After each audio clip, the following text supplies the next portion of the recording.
and you are with myself, Alex, in Okakuyo. And quite clearly, we have a lot going on with the Egyptian geese. A nice alarm clock for any of you that are just stirring. However, it is going to be a fantastic day escaping into nature, and of course it is a live and immersive experience. So if you have any questions, comments, things you'd like to know, any points of interest, do get those through. It's always fantastic to interact with you guys as well.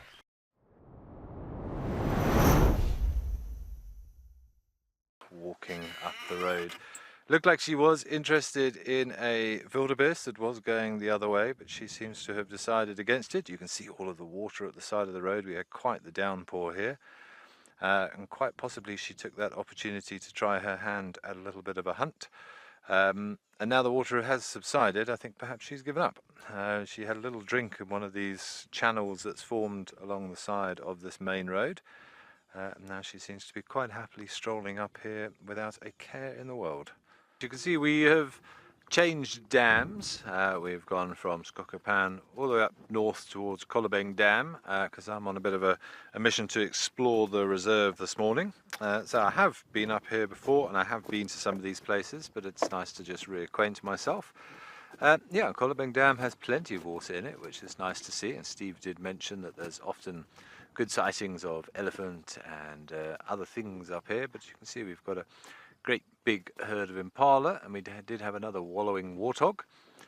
And something that I have remembered from last time I was up here, that there are so many warthogs here. We have seen countless warthogs so far this morning, which is weird because having spent most of the time at Djuma, we rarely see warthogs, and they are often quite skittish of the vehicles. But we must have seen 20 or 30 warthogs this morning now, quite a few of which have been wallowing in the mud, which is perfect for them.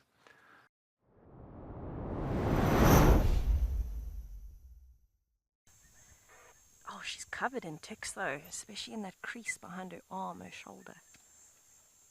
Hey, pretty girl.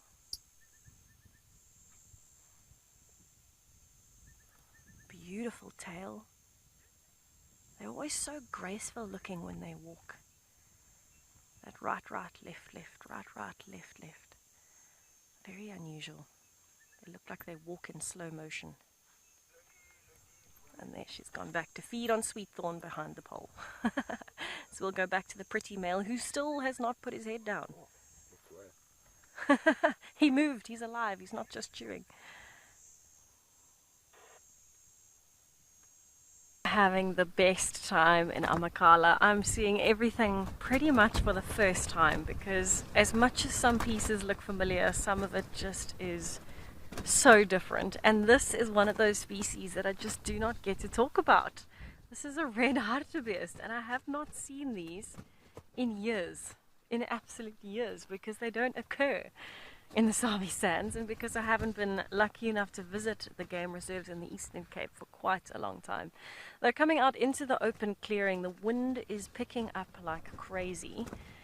You can see all of the squills are kind of bent over, all of these long kind of stalky looking plants, kind of bent over from the wind. And the hartebeest, I think, are feeling a bit nervous in the thickets down in the valley. So they're wanting to come out into the open area and just stay safe where they can see a little bit further and stay together as a family.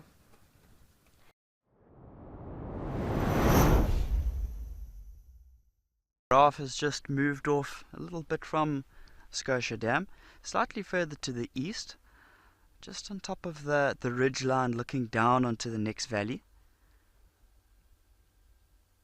So there's not too much of a breeze or anything like that. So it's not like they're going to be cooling off too much from standing in this position here. But you can see most of these giraffe are ruminating. Alrighty, welcome back to Kariga. And I've managed to find us a male lion. Yes, please.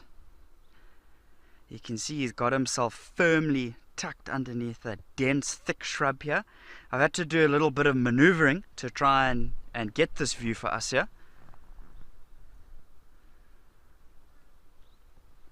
So that's why he's kind of little bit here and there, but amazing to be able to find this lion.